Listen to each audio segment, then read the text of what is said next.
શું તમને ખબર છે અત્યારે દિલ્હીમાં શું ચાલી રહ્યું છે?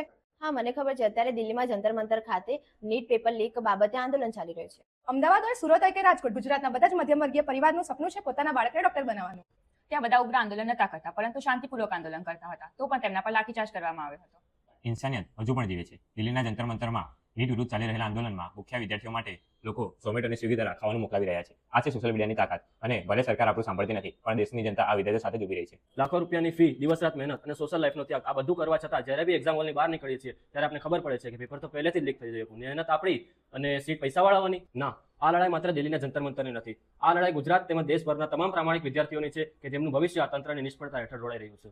દિલ્હીના જંતર મંતર પર હજારો વિદ્યાર્થીઓ પોતાના હક માટે લડી રહ્યા છે. નીટ પરીક્ષાના પેપર લીક તથા ભ્રષ્ટાચાર સામે ચાલી રહેલા આ આંદોલનને કચડી નાખવા માટે પોલીસ કર્મીઓ દ્વારા કડક બળ પ્રયોગ કરવામાં આવ્યો હતો, તેમજ લાઠીચાર્જ કરવામાં આવ્યો હતો. છતાં પણ આપણા દેશના વિદ્યાર્થીઓ નમ્યા નથી. શું આપણા ભવિષ્યને ન્યાય મળશે?